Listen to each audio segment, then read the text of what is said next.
Hi, Timothy Unkert here. In this video, I'm going to go through my Algebra 1 Honors test review. So let's get to it. So problem 1, we're going to evaluate the function f of x equals 2x minus 5 for when x equals 3.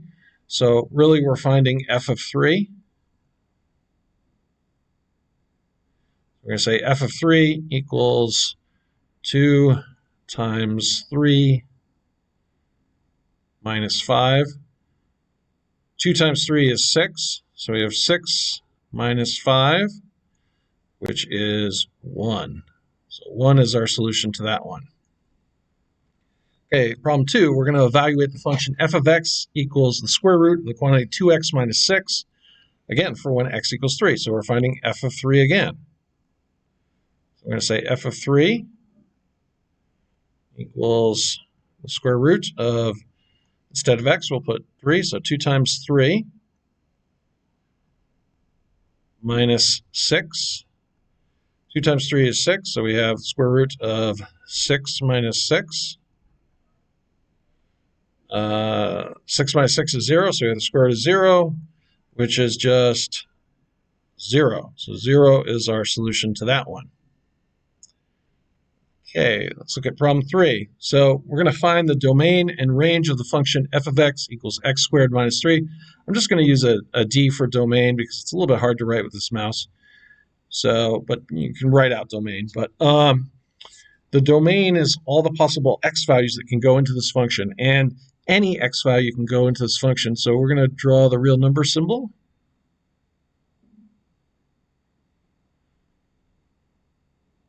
Another way we could write this is we could write interval notation like so. Okay, now the range. I'm just going to use R for the range here. So the range is going to be, if this is 0, the lowest value this can be is negative 3, because when you square something, if it's negative, you're going to make it positive, because a negative times a negative is a positive. And if it's positive, a positive times a positive is also a positive. So the lowest this can go is negative 3. So one way we could say this is we could just say y is greater than or equal to negative 3. Or we could do square bracket here, which means we include negative 3 and any number above it, like so. Okay, the next one, we're going to find the domain and the range of the function f of x equals the square root of the quantity 2x minus 8. So let's look at the domain. So if I put in anything less than 4 for x, we're going to get a negative number under the square root. So if we take the square root of a negative number, we end up with an imaginary number. We really can't do that. So we're going to say x is greater than or equal to 4. And another way we could write that is with square bracket here, 4, up to any number greater than that. This is the infinity symbol. And the parentheses here means we don't include this. I mean, infinity is more of a concept. It's not, can't say what number it is, but it's going up to any huge number, but not including infinity. The range. So the y values. So, like I said, the lowest x value you can put in is 4, so 2 times 4 is 8. 8 minus 8 is 0. Square root of 0 is 0. So y is going to be greater than or equal to 0. And we can do 0 and anything greater than that. Okay? All right, let's look at problem 5 and 6. Find the equation of a line in slope-intercept form from the points 2, 5, and 3, 10. So first we have to find our slope. So I'm going to say this is x1, y1. This is x2, y2. So our slope, which we represent with m, equals y2 minus y1 over x2 minus x1. Okay, so y2, so 10 minus 5 over 3 minus 2. So our slope is 5 over 1, which is equal to just 5. So slope-intercept form, we can say y equals 5x plus b, but we have to figure out what b is, the y-intercept. So if I take either of these points and plug them in, so if I say like 10 equals 5 times x, so 3, plus b. If I work that out, I get 10 equals 15 plus b. So subtract 15. It's up a little bit.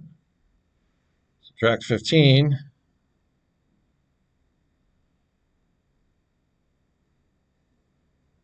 And we get, we're running out of room, but we get b equals negative 5, right? These would cancel. 10 minus 15 is negative 5. We're running out of room here. So I can just plug that in. And when I write plus negative 5, it's just easier to write minus 5. It's the same thing. So our solution here becomes y equals 5x minus 5.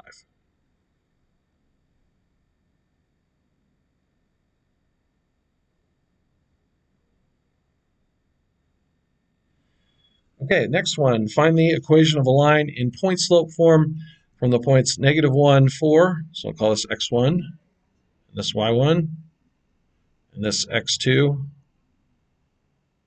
and y2. So I'm going to say the slope is y2, so 0, minus y1, 4, over x2, 1, minus negative 1. So we get negative 4. When we subtract a negative, it's like adding a positive, so this becomes 1 plus positive 1. So it becomes 2. Negative 4 divided by 2 is negative 2. Okay, now we can pick either one of these points. I'll just pick this one. So point slope form, we do y minus 4 equals negative 2 times x minus negative 1. Again, we're subtracting a negative, which is like adding a positive. So I'm just going to write x plus 1. And that's our point slope form. Okay, let's look at the next couple problems. So problem 7, problem 8. Standard form of line is 2x minus 5y equals 10. So 2x minus 5y equals 10. We want to find the slope-intercept form, so we're going to start by subtracting 2x both sides.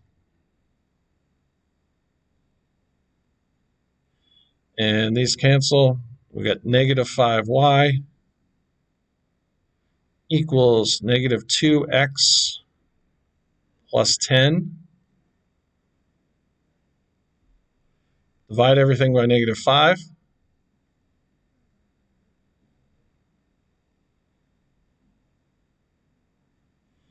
And these cancel.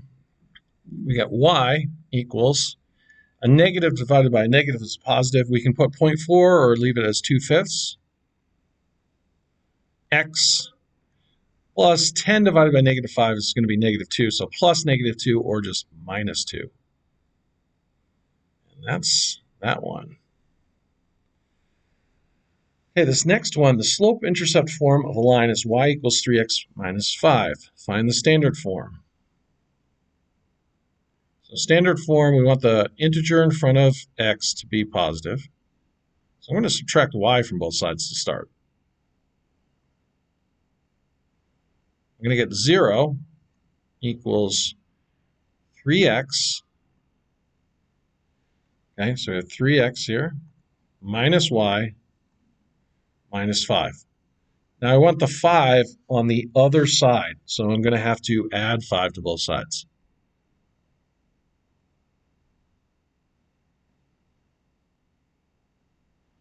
These are going to cancel. I'm going to get 5 equals 3x minus y. And normally we write the 3x minus y on the other side, so I'm just going to write this as 3x minus y equals 5.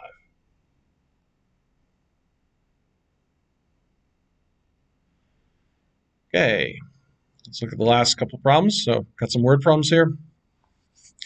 So number 9, two cyclists riding their bike in opposite directions from the same point, or they start riding their bike in opposite directions from the same point. One is traveling 12 miles per hour, while the other is traveling 15 miles per hour. How long will it take until they are 60 miles apart? So cyclist A, the distance that cyclist A travels is going to be the speed of cyclist A, 12, times the time. And the time for both will be the same because we want to know the time that they get that distance apart. Distance B is going to be 15 times the time. So we're going to have 12 times the time plus 15 times the time equals 60. So we're going to have 12 plus 15 is 27 times the time equals 60. Divide both sides by 27.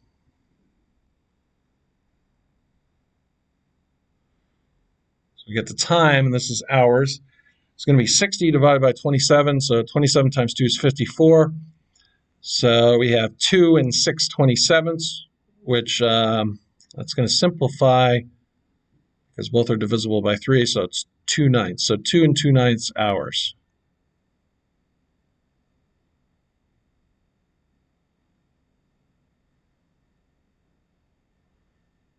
For the time. Okay, this next one here, let's move this over a little bit. So Jimmy McJimmigan is rowing his canoe upriver. It takes 4 hours to go 20 miles. On the return trip downriver, it takes 2 hours. So 4 hours to go 20 miles is 5 miles per hour, so that's upriver. Let's just write that as a note. That's upriver. And then downriver, he does 20 miles in 2 hours, so 10 miles per hour downriver. Assuming his speed in still water is the same, what is his speed in still water and what is the speed of the current? Okay, so we have Jimmy's speed, let's call that J, plus the current. That's going to be the speed downriver, so that's going to be 10. Jimmy's speed minus the current is going to be upriver. That's going to be 5. Now, if we add these two equations together, the currents will cancel, and we'll get 2 times Jimmy's speed equals 15. Divide both sides by 2. We get that Jimmy's speed is 7.5 miles per hour. But that's really not what they're asking. They're asking us what is the speed of the current. So if we take this first equation here, make some room here, we do 7.5, because now we know Jimmy's speed plus C equals 10. Let me erase that. This mouse is a little difficult. Equals 10. Okay, so then we subtract 7.5 from both sides. 10 minus 7.5 is going to be 2.5. So the current is going to be 2.5, and that's miles per hour. Oh boy. Let me write that again. Sorry. All right, so the current is 2.5 miles per hour.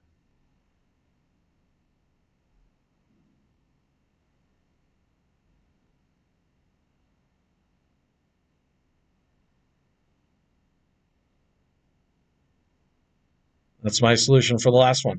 Hopefully you found this video helpful.